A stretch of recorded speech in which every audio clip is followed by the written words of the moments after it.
All right.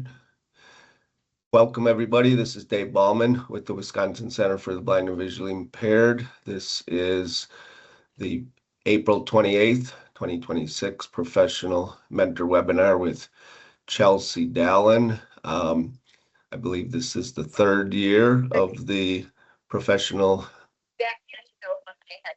Mentor Webinar Series.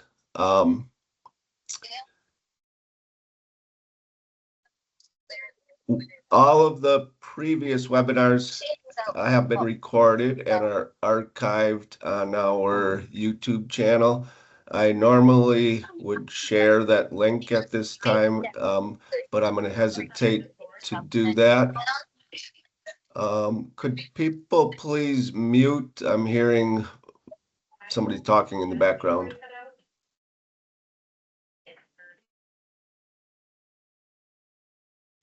Thank you. The previous webinars that are archived are in the process of being captioned, which is the reason I'm holding off on sharing those now. Some of them have been done, and some of them are still in the process. So I will share a link to that YouTube channel with all of those previously recorded webinars to everybody who has registered for this webinar. So again, welcome. Our guest today is Chelsea Dallin. I've known Chelsea for several years. I believe she was in college when I met her, and has since progressed through a couple different jobs. So I will let her introduce herself. So this is going to be a series of questions, and I'll ask the questions, and then if people have questions that they would like to ask of Chelsea, please either type them in the chat or you can ask them over the microphone at the end. So welcome, Chelsea. Yeah, thank you so much, Dave. Thanks for asking me to be a part of this webinar. I've really enjoyed listening to previous webinars, also with some students, and it's just been great hearing from a lot of people about different jobs. So thank you so much. I really appreciate the opportunity. So thanks. Please begin by telling a little bit about yourself, your job title, what your job involves, and how long you have worked there. Yeah, sure. I am Chelsea Dallin, and I am one of our college and career readiness instructors here at the Wisconsin School for the Blind and Visually Impaired. I work along with Christine Zastro. She is the other college and career readiness instructor in our program. And together we do a lot of different things with the program. We work with a lot of different organizations, agencies, and resources, which I really enjoy as part of our job, connecting with students and helping them get connected with other resources such as DVR, ADRC, and a lot more resources. We do a lot of bringing in guest speakers, either in person or virtually. So every month or every other month, we typically study a different career cluster. There are 16 career clusters, but so obviously we can't get through all of them in a whole year. So we kind of break it up between 2 years. So that's really great to have students have the opportunity to learn about the different career clusters. And some of them have even thought, oh, wow, I could do this job, or I didn't know that this career cluster included this job. So that's been really fun. And we plan guest speakers, like I said, virtually or in person, connected with that career cluster. And then we also plan what we call business trips, because they are really more professional and related to that career cluster that we're studying. So we go out into the community a lot and connect students with people doing those jobs. We also really like to try to connect people with blind people doing the jobs that we're studying, so students can know, oh, hey, I could do that job too, and this is how I can do it. So we also have students working on campus, and we have them connecting with DVR to do temporary work experiences. We also do a lot, like we try to focus on a lot of the expanded core curriculum. So having students doing some cooking, preparing lunch for staff members from time to time, like taco bars, potato bars, pasta bars. We've done dessert bars before. Having students plan and prepare the recipes, go shopping, make the food, serve it. So that's really great experiences for our students. We have a Life House on campus, so connected with our daily living skills program. Students get opportunity to stay for a time in the Life House, and those are really great opportunities. We connect students with college classes. So some of our students right now are taking classes at Blackhawk Tech and also URock or Whitewater. The student takes a shuttle there and back, and they can connect through Whitewater. They partner with URock as well. So that is also a great experience for students. Just so many opportunities. Like I wish I had a college career readiness program like this when I was a student here. So I wish I had these opportunities, but I'm really happy to see our students accomplishing so much and having these great opportunities. So that's a lot of what we do in our program. We do a lot more things, connecting students with a program called Project Search. And so that is an international program where students, if they are accepted here in our county, in Rock County, they work with Mercy Hospital. So they will be in the program for a school year and have 3 different rotations. So throughout Mercy Hospital, they will work in 3 different rotations throughout that school year, and also work in a classroom setting and kind of get experience with writing resumes, cover letters, like the social skills, self-determination skills that they'll need in their jobs. And we do a lot with our students regarding those skills as well here on campus, helping them work on introducing themselves, self-determination, social skills, talking about their strengths, what they might need to work on, and we're also having a resource fair on May 21st to put that out there. So that's for families, students, TVIs, teachers throughout Wisconsin who would like to come. We're going to have a keynote speaker, and then we're going to have an advocacy panel and a careers discussion. People talking about, like, employers talking about careers, how we can help blind people, what different employers need to know, and also colleges and different organizations helping with recreation, because it's really important that after students leave us, that they get out and do things, be a part of the community, stay active. So students also do rec and leisure here, so they really get out and enjoy a variety of activities and kind of figure out what they like to do and what they would like to do to keep to remain active. So that's kind of a glimpse into our college career readiness program.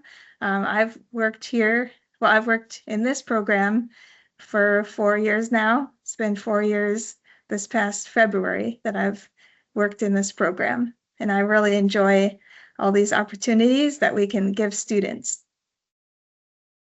Awesome. Thank you. You're welcome. Can you explain the path that led you to this job? Yeah, so as I mentioned, I was a student here at this school. When I was in high school, I took a psychology class that was offered here, and I really enjoyed it. I just kept reading the book all the time. Yeah, it's a textbook, but I kept reading all the information, even when we'd go on different trips for sports. I was involved in a lot of different sports during my time here, and I would read a lot of the book. I was really interested in psychology, and so I decided, and I also took a class. We did kind of have a college career readiness here, but it was more like through youth options. We didn't have like classes and things that we do now here. So I took a college class during my last semester in psychology, and I applied and got accepted to Carthage College in Kenosha. And so while there, I majored in psychology, minored in music and Spanish, and just there are a lot of hard classes for sure, but I really enjoyed the professors there and learning all the content involved in psychology, just kind of being aware of yourself and others. And there's so much variety that I really enjoyed. And then after graduating from college, I went to the Colorado Center for the Blind and just learned a lot of skills there, Braille and technology. I learned a lot here at the school for sure, but just there were opportunities at the center that, as an adult that I got. Like a lot of the challenge recreational activities, going downhill skiing, whitewater rafting, rock climbing, living in the apartments full time, and being able to learn how to cook your meals, kind of have that full apartment setting for 6 to 9 months and that full experience. Just getting more Braille and tech skills and traveling in a big city. I really wanted to learn how to do that and have access to the light rail out there. That was great. I love that. I'd never had that experience before. So just kind of refining those skills, learning more skills to help me for the future. And then when I finished Colorado, I went to UW Platteville back here in Wisconsin and majored in school counseling because I thought, well, what could I do with a psychology major? I didn't want to do a lot of research because we had to take research classes, and though they were interesting, math is not totally my thing, so I didn't want to do a lot with math all day, every day. So I really had been interested in counseling ever since I took this first psychology class here at the school. And so at UW Platteville, I majored in school counseling, and I got my degree in that. I had also taken a lot of classes in mental health counseling and higher education. I didn't get my degree in those, but maybe I'll revisit that later. But I finished with my degree in school counseling. I was job searching for a long time, and so that became very discouraging, trying to find a job. And but it also gave me a lot of skills and helped me to be persistent and not give up and keep trying, because not everything is going to work out right away. So I learned a lot of skills in applying for jobs. And so then I heard about an opening here at the school, and I went in and talked with the director there and the principal at the time, and I was hired as their school counselor. So I did school counseling here at the school for, I think, 6 years, a little over 6 years. And I really enjoyed that. I was happy to be able to use my degree and be back where I went to school, working with a variety of ages, experiences, even though we're a small school, like just having a lot of those experiences as a counselor and working with students. And also I was just happy to kind of be able to give back, because I'd learned so much here at the school and had so many great experiences. So I was happy to come back and be able to give back and learn a lot from experiences here at the school. And then during that time, I was working here at the school and working through CISA 2. And then there became a position open for a college career readiness instructor. And I wanted to be working full-time because I was, well, toward the end, I was full-time, but I wanted to be like working through the school directly and trying out something a little different and working with, I had had so many great experiences as a blind person and connecting with a lot of resources and also a lot of, was some challenges. So I thought, I can pass along my experiences to students, both positive and maybe challenging experiences, but it'll be worth it because it'll be part of what I do as a job. And so I applied and I got the job, and my school counseling degree and background has really helped me. I can still use a lot of those skills and experiences, that knowledge, to bring to my students a lot about self-determination, social skills, just how to try to have a positive mindset and how, if things maybe don't go the way you'd hoped, what you could do differently.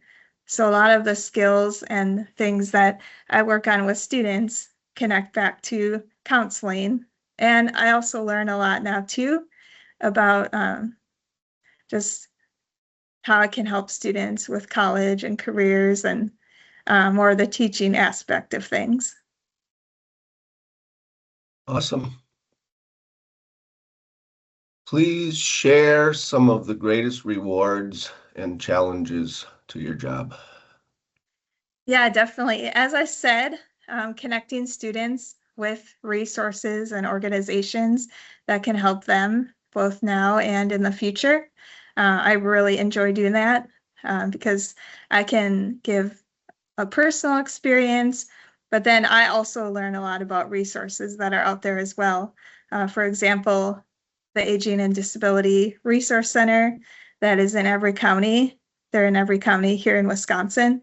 And I didn't know a lot about them before I started this position, but now I definitely, you can definitely learn a lot all the time. So I definitely feel I have a lot to learn, but I've learned so much about what the ADRC can offer for students and helping to get students connected, helping them to learn what they can offer, and just a lot of resources. Like I really appreciate we have our resource fair.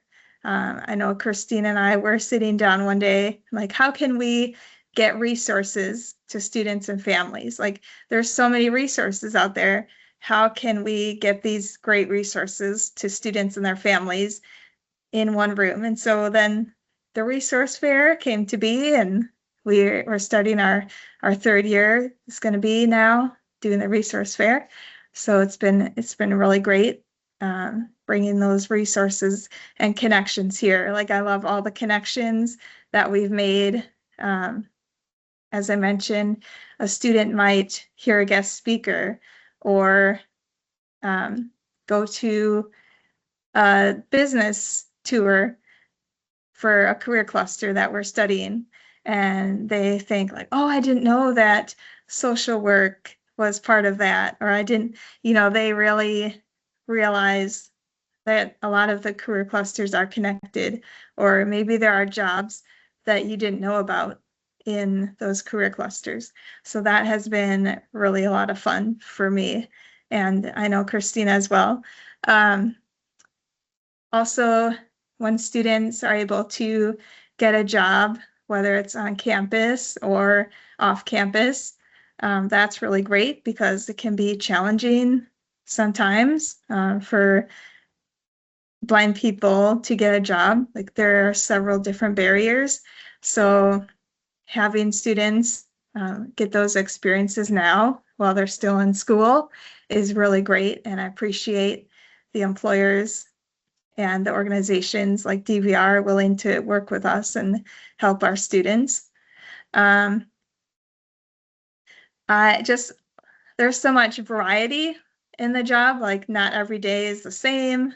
There's You just don't know what's gonna, I mean, some of the day is the same as far as what classes we teach and things like that, but you don't really know like what's gonna happen from day to day or who you might connect with, or it can be really great to have that variety and that we get to teach a lot of different skills and instruct students in that way.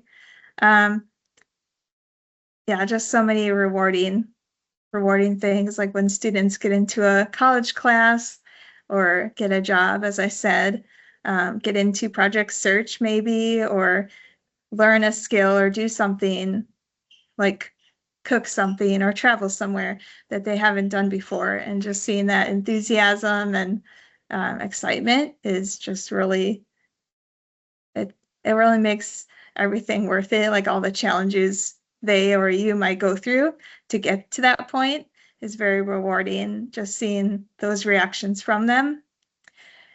Some of the challenges, I think, as blind people, we can run into maybe more inaccessibility challenges that maybe we didn't plan for, or we hadn't prepared for. So dealing with accessibility or inaccessibility and trying to navigate those challenges can take a little longer, but then I kind of look at that as a positive too, because you can help students. Okay, I had this challenge the other day with this website, and this is what I did. And then they kind of learn those skills, like how you can be resilient and keep that positive mindset. But accessibility, when things are not accessible, it can definitely be challenging. Dealing with like paperwork, filling out forms, whether they're on paper or electronically, that kind of relates to accessibility as well.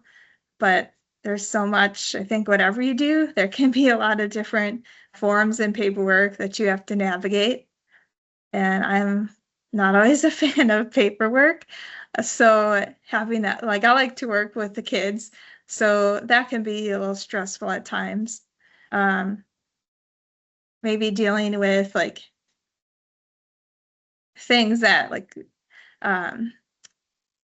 organizations or things that you want like procedures to happen, or you want something to happen for a student, and it might go slower than you had hoped, but just trying to be patient, and then you can show that to your students if they see like you're not getting, like, yes, it's frustrating, but you're not getting super frustrated. You're trying to be patient, and this is what we can do in the meantime. Like building on those skills and teaching those to your students, so that even though we all might run into challenges and barriers, this is what we can do for right now to deal with that. And even though you ran into those challenges, it'll make you a better person later, and you can grow from them, what you learned and what you experienced during the difficult times. Cool. Thank you. Chelsea, what are some of the blindness skills that lead to success in your job? I definitely think Braille for sure. I love Braille. I love to read for fun, so I love Braille. I learned Braille as a young child, so definitely I use Braille every day, all day, whether it's like reading an article with students in class, or using the embosser to create a document for them to read, taking notes for myself and helping students. One of my students and I were learning the e-reader together. So having Braille skills definitely is helpful when trying to teach that to someone. And learning that together is really great, because you can teach students like, oh, I'm doing this too. Like, I don't know how to use this, but we can do this together. So also learned the Braille Access app that's now available through the phone. And that's been really fun to learn, taking notes like on your e-reader, through your phone, and using Braille to create files or take notes that way. Just learning using Braille all the time on my job I'm grateful I learned Braille for sure. Also technology skills, which can combine with Braille a lot of times, but having my skills in computer, like typing, typing emails or typing a file I need or something, and using those computer and keyboarding skills is really beneficial. So I really encourage students to keep up with their Braille and tech skills. So it'll really be helpful on the job. Also, I'd say traveling, using your cane or guide dog or however you may travel and getting around. We do a lot of going out in the community. And so I think that it's important for students to know how to navigate or, trying the best they can to navigate different situations and different types of environments. So having those travel skills, you don't have to be like the best traveler or the best Braille reader or the best tech user, but like having some of those skills that you can use that will help you and your job. And also just social skills, self-determination skills, knowing how to interact with people, having that positive attitude about things or trying to have a positive outlook and knowing your strengths and what you need to work on, being aware of, oh, I need to work on this, but like knowing your strengths as well, what you have to offer, and that blindness can be, it can be frustrating, but it doesn't have to stop you from doing what you want to do. You can still do learning your alternative techniques, learning how to do things differently, and still get the job done, still get what you need to get done. So I think a lot of skills are definitely important.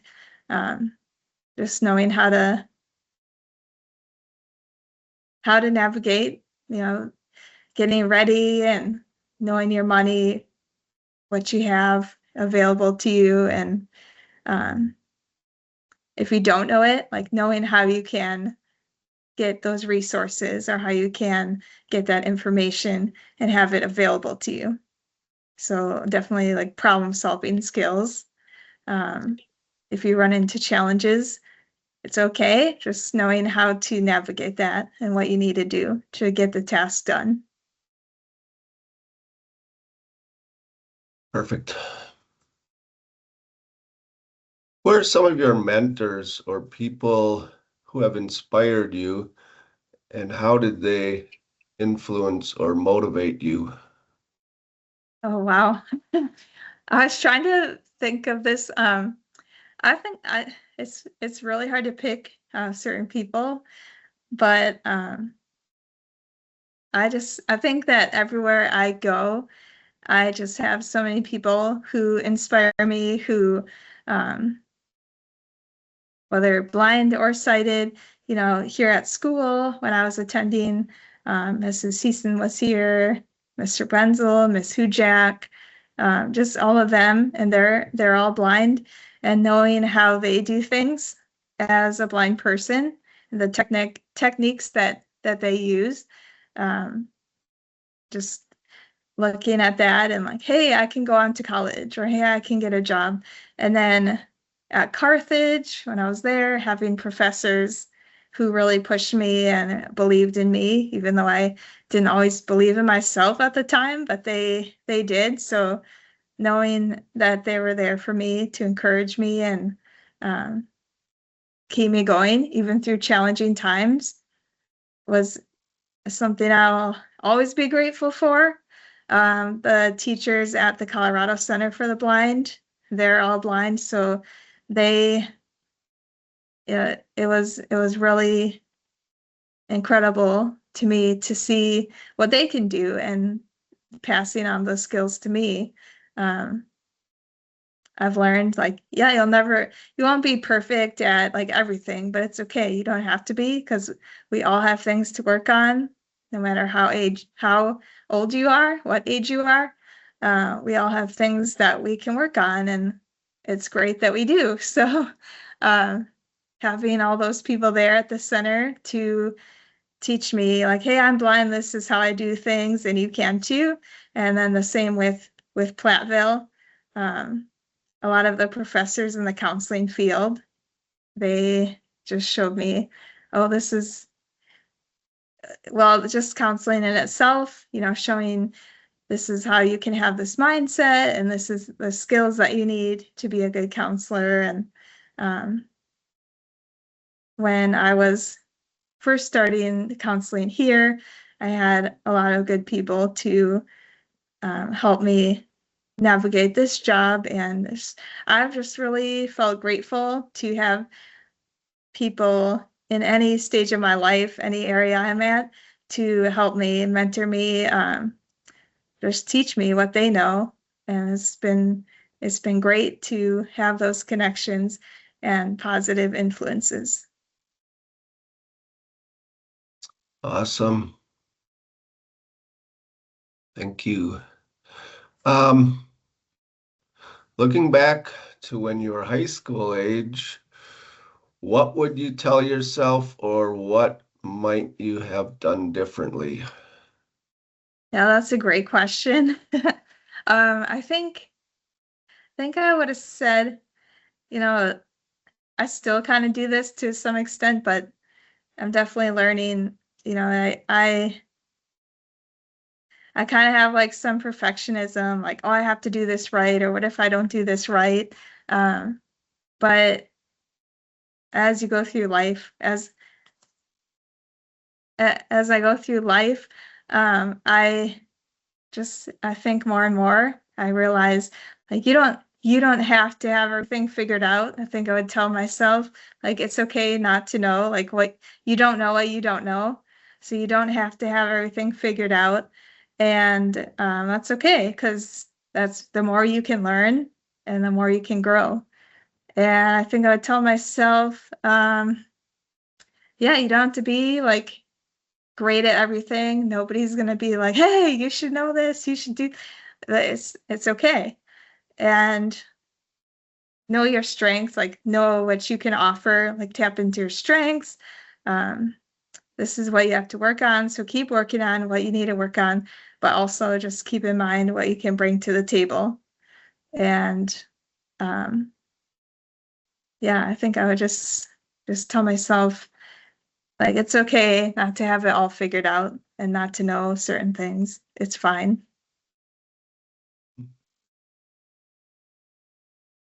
I think now with my experiences, I used to be concerned like, oh my gosh, I have to do all this schooling, I have to do all this stuff. Am I gonna ever find employment, get a job? And now obviously I tell myself like, hey, someday eventually you're gonna get a job and it's gonna be okay. Thank you. My last question, and then we can open up to audience questions. Again, thank you, Chelsea. What is the most important advice you can share with young job seekers? Yeah, that's a great question. I think I would tell them, well, I mean, what I said that I would tell my younger self, I would definitely tell people that too. But also, I think there's the mindset like, oh, this is what I want to do. I want to be a teacher or whatever. And so I need to get jobs in this area.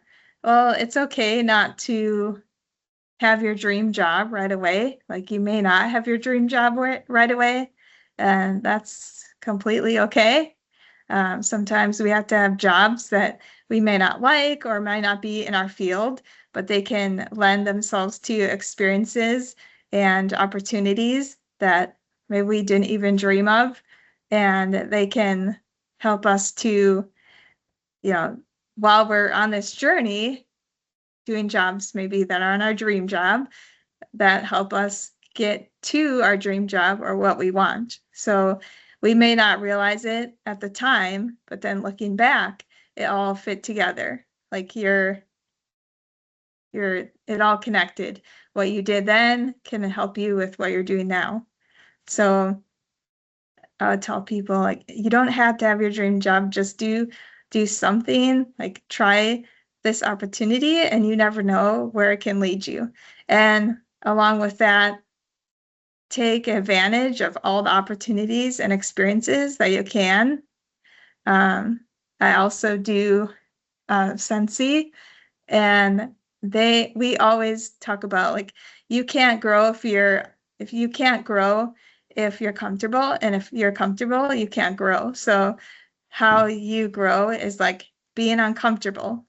So, taking those experiences and just trying to push yourself out of your comfort zone and taking part in as many opportunities as you can. Awesome. So much good advice. Thank you. Again, we have Chelsea Dallin, College and Career Readiness teacher with the Wisconsin School for the Blind and Visually Impaired with us. April, do we have any questions in the chat? We sure do. So Trisha says, you've always been so positive. I've never seen any negativity or self-pity for not having sight. Do you have someone enlighten you to always be that way? Or were you always that way? Who was your greatest support system? Thanks, Trisha. I appreciate that. I would probably say my dad. Like, we've always been really close. And I was just telling someone this story actually the other day. I would go up like to their bedroom in the morning before going to school and just talk with my dad about whatever, like so many different topics. And I don't know, I don't know what I said to him those few days, but he would tell me, he didn't diminish the hard times that I might have as a blind person, but like he validated that. But he would say, like, there's people in other situations that aren't blind, and like you just never know what people are going through. So everyone has their challenges. And so he would just say, even though you're blind, like look at all these opportunities you've gotten to do. Like I was young, like 5 or 6 or something. So he would say, like, you got to learn how to read Braille, and you got to go to the school, and he would just kind of look at the positives and just say, like, well, you're blind and that can be challenging sometimes, but you got to do this, or you can do this. Like, don't let it stop you from doing things. And even now people will say, like, oh my gosh, I feel sorry for her, she's blind, or oh my gosh, I wish she could see. And I think he might too, but he says, like, no, don't feel sorry for her. She's gotten to do a lot of different things and that a lot of people haven't. And he'll just look at the positives, and he would always try to help me that way, just see the positives. And yeah, I think my dad's really been helpful with that.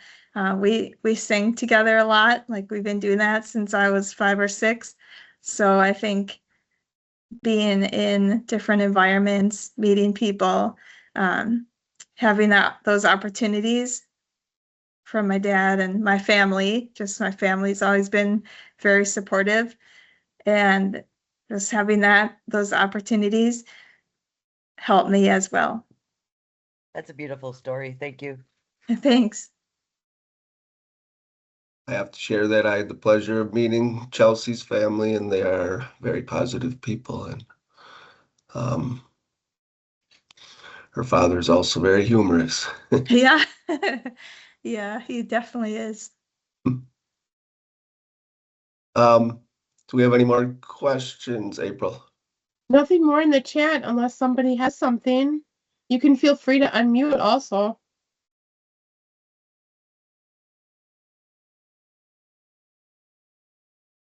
What was your when you went to college, was psychology your first choice, or did you go back and forth between different careers at all? Or did you always know you were going to be in psychology? I kind of like in high school, I was like, okay, I want to do something with music and writing. Oh, And so then I minored in music because I didn't really get into like the big choirs or whatever. So I still got into a lot of choirs and kept myself busy, but um, music just seemed it's great. Like I love it's definitely one of my top loves for sure. But I know it is hard to get into careers involving music. So I Sure. didn't let that, like, I didn't give up on that. So I decided I'll do that as a minor and I can always do something with writing. So I'll do my psychology and see where that goes. And I still hope to write a book or record an album someday. So I look forward to hearing it. thanks.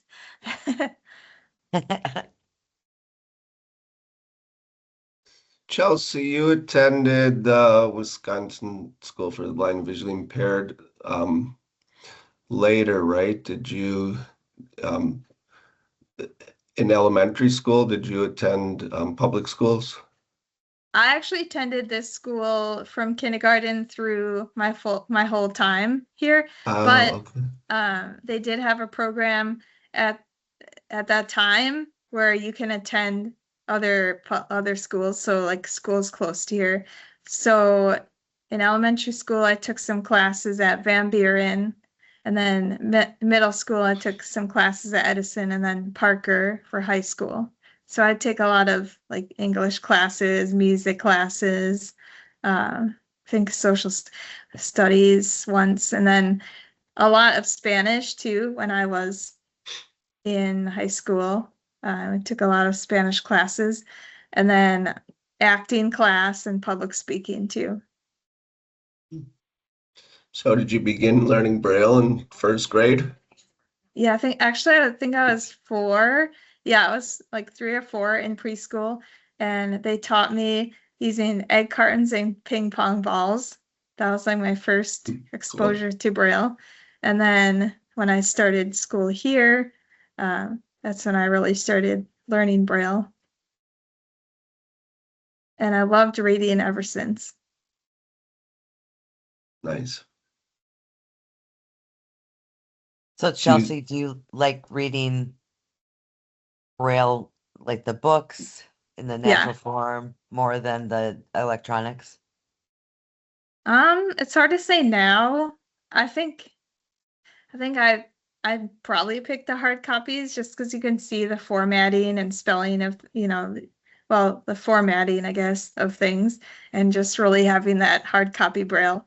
But I do really love the note takers and Braille displays too, because now with some of them you can just go right onto Bookshare if you're connected to the internet and download books right onto your display. So Yeah. I love that. It makes it easy if you're going on a trip and you want to get books, and you can just go on to Bookshare, take 2 minutes and get your book. right? It is nice. Yeah. Dave, sorry for interrupting you. Oh, you're good. Oh, she answered my question. I was going to ask if she used a Braille display. So, Oh. Yeah, I use a few. I use the Braille Note Touch, but now I also use the Brilliant and an e-reader. okay. And I can't wait for the new Braille Note to come out. I want to see what that's like.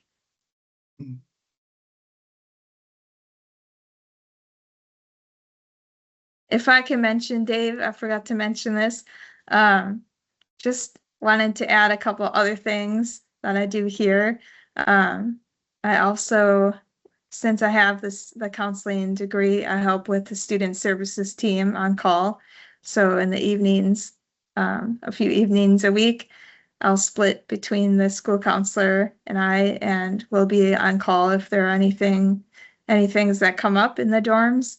And then also I'm the advisor for our Leo's Club. We started a Leo's Club here at school, which is like the Lions Club for kids. So it's connected to the Janesville Lions Club. Cool. And our kids can join Leo's Club, and we do different projects, and it's like we're wanting to do more community things as well. And so it kind of gives students great opportunities through the Leo's Club. It's good for their resume, and then they can join the Lions Club after they're done with school. So it's a great connection that way. And then I help with when we do our holiday play, we will form a drama club. So I help with that every year. And that's really fun as well, to have kids learn how to act and read and move around on stage. And they love being a part of the drama for our holiday play. Nice. I just thought of another question, Chelsea. What would you say to parents who might have doubts about their children, as far as career-wise, or just maybe just overprotective, not allowing their children to experience things? Yeah, that's a great question.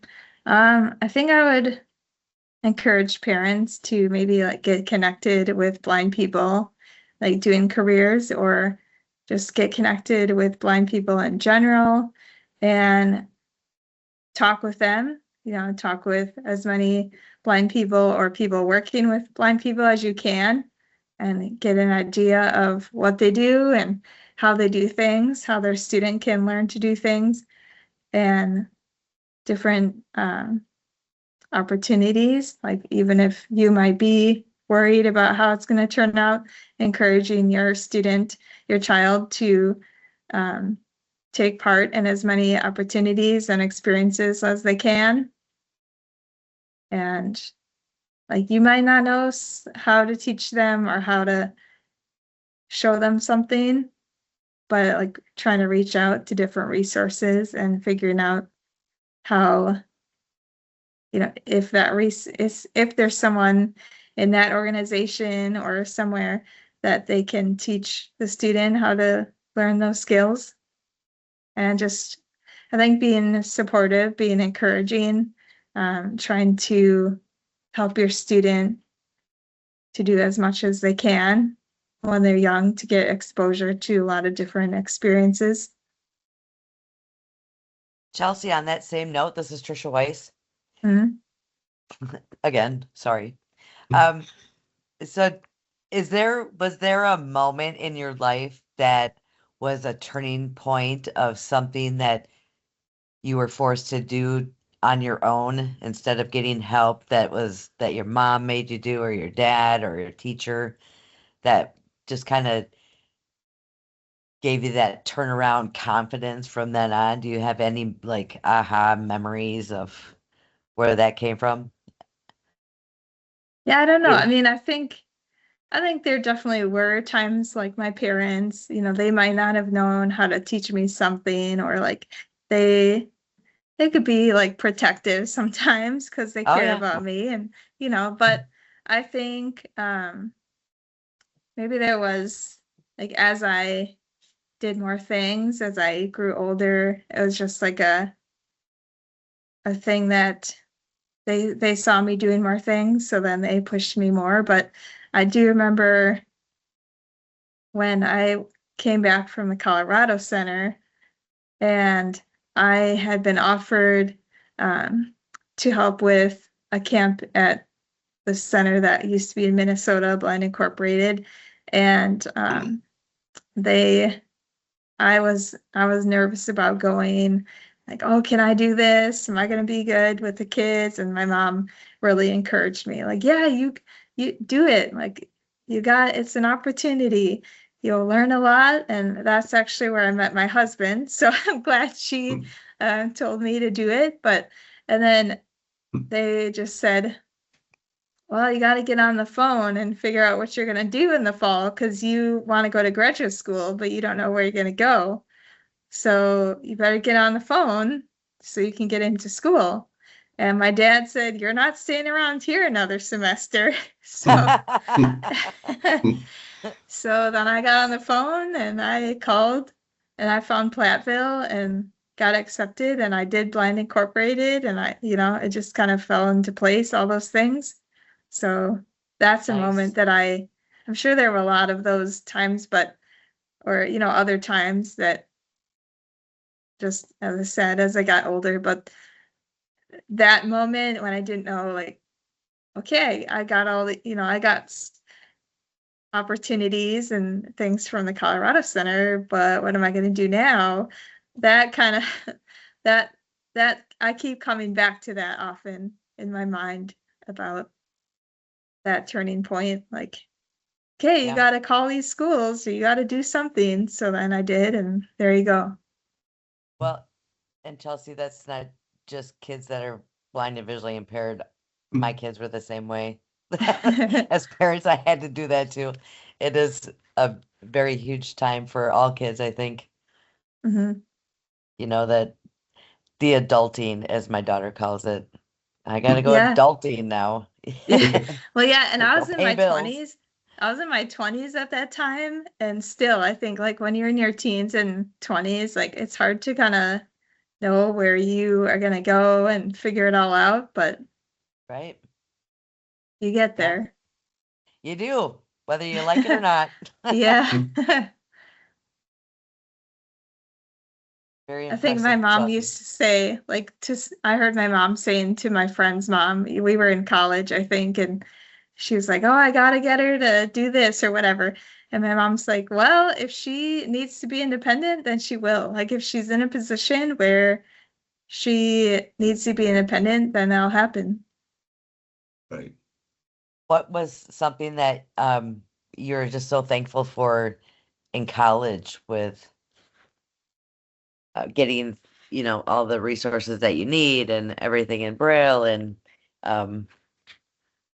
I know Dave teaches about this all the time, but is there something that was just so helpful that you were able to work with the school on to get through college?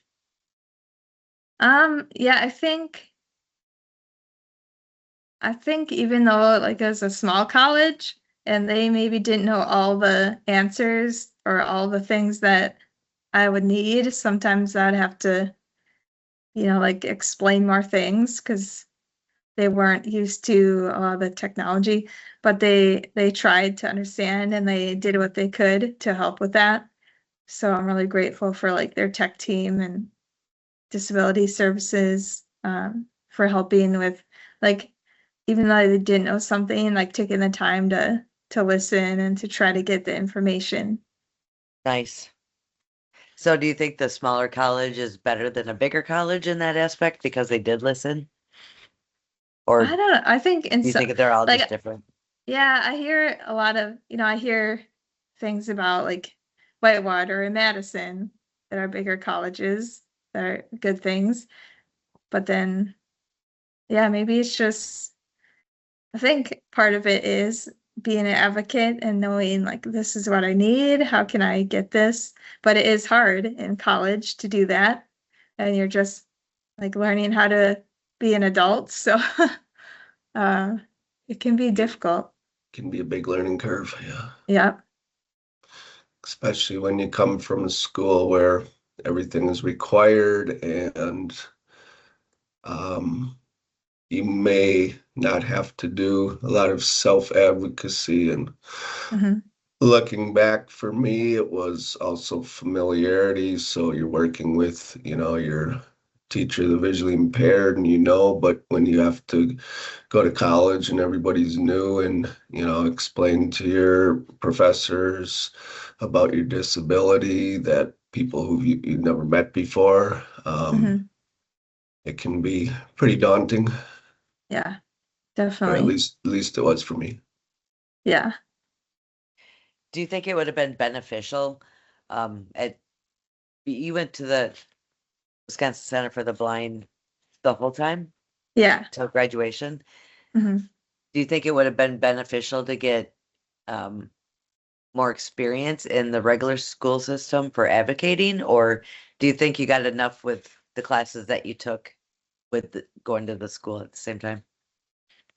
I do wonder that, like what it would have been like if I had gone to Edgerton, because I grew up in Edgerton. So I do wonder if I had gone to Edgerton, would I get the resources I needed? And I know quite a few people, like I would have known quite a few people there. So yeah, I wonder that. I know some of the concern was like I still wanted to be involved here in activities and take some of the classes here, like Braille and things like and O&M, things like that, because Edgerton's really small, so they would have had to take me here anyway for a bus system. But I do wonder how that would have gone. I know some of the concern was like traveling back and forth, and that would take time out of my day. Mhm. So then I ended Yeah. up staying here and going to classes here. But yeah, I do wonder if I'd gone to public school for some time, what that would, The differences? yeah. Like I think each can offer a lot. Like I think people can benefit from a time here.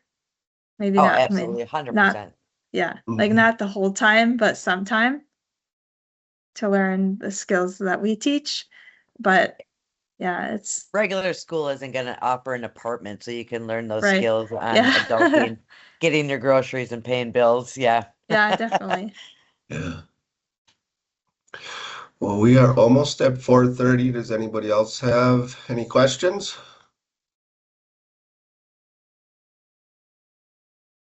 There's nothing else in the chat.